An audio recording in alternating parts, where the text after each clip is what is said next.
Hello everyone. My name is İlayda Eskitaşcioğlu. I come from Istanbul, Turkey.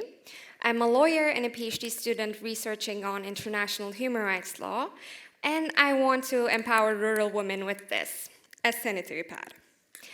Let me explain it a little further. I want you guys to think about the bloodiest scene you've ever seen. Maybe a Game of Thrones episode or a Quentin Tarantino movie full of bloodshed. These all seem quite normal to us, right? We're pretty much used to it. But when it comes to a woman bleeding through her vagina every month, God forbid. But jokes aside, the huge stigma around menstruation and period poverty, which we never talk about, create bigger problems than we think for millions of women and girls. I founded an initiative named We Need to Talk, and I want to share my story with you. I grew up pretty lucky. My parents were able to provide me with any sanitary products I may need. They clearly explained me what menstruation was, what puberty was, but I was unaware how unlucky some of my peers were. Something happened in 2011. There was a big earthquake in my hometown, and I was volunteering with my family. I was responsible for listing all the items that goes into the aid boxes. Everything was included: canned food, toys, clothes, everything. But sanitary products were missing. We simply don't talk about it. We simply don't think about them. As if women all of a sudden stop having their periods in the aftermath of a natural disaster. It felt quite weird, but I kept doing my job. However, it got stuck with me. Then, months later, I read a tweet about something Turkish Language Institute did. So basically, they updated their dictionary and added a definition to the word kirli, which means dirty. The added definition is a woman who's menstruating. Now think how a little girl reading that would feel. This act was a reminder to Turkish women and girls on how big of a taboo menstruation is in our society. But thanks to it, I had an epiphany. I started to relentlessly research about the period taboo in my society and in Middle East. As I researched, I decided to focus on one of the most vulnerable groups, which is seasonal agricultural worker women. What I found out was alarming. So we have approximately 3 million seasonal agricultural workers in Turkey, and more than half of them are women. Many of them do not have access to sanitary products and not even clean water.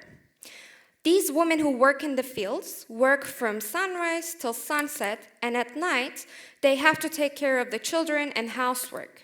This equals to a shift of 18 hours per day. And in addition to that, because they can't afford sanitary products, they use dirty pieces of clothes or leaves when they're on their periods. This causes serious infections and health problems for them. After learning all this, I decided to take action and to break the stigma. I founded We Need to Talk in 2016 with the help of my wonderful community and family. We expanded the target group a little bit. So we're targeting 3 groups: seasonal agricultural worker women, Syrian refugee women, and preteens who are going to schools in remote rural areas. What we do is this. We organize field projects, and we provide these women and girls the products they need that would last them for a harvest season or an educational semester. We go there with volunteer doctors who inform them about puberty, menstruation, personal hygiene, and sexual and reproductive health. We hold Q&A sessions, but most importantly, we build a safe environment to talk. That's why I named my initiative We Need to Talk, because we need to talk more about menstruation if we want to break this taboo. Throughout the field projects that we organized, we met these wonderful, hardworking women. We visited them in their tents, we had face-to-face conversations, and we listened to their stories. Of course, sometimes we shocked them. We came across shyness and a lot of giggles. This photo is taken from one of our most impactful projects where we took mothers and daughters together. While teaching young girls about puberty and menstruation and confidence, we taught mothers how important it is to prepare daughters for such experiences, how important it is to talk honestly and openly about sexual and reproductive health. We felt like we were bridging generations. But of course, although this journey was beautiful, there were some challenges. In certain very conservative neighborhoods, we were confronted by angry elderly men who thought the work we were doing was immoral. As you can see in the photos, we had to find creative solutions, and we distributed the pads in black plastic bags as if they were illegal drugs. Now, this is contradictory to our core beliefs, I know, but sometimes we have to pick our battles. Our priority was to safely provide these women the products they needed, and we managed that. So far, we were able to create more than 10 national and international partnerships. We've reached more than 5,600 women and girls, and we organized 6 field projects. I've met incredibly brave women and girls who are trying to support their families under very harsh conditions.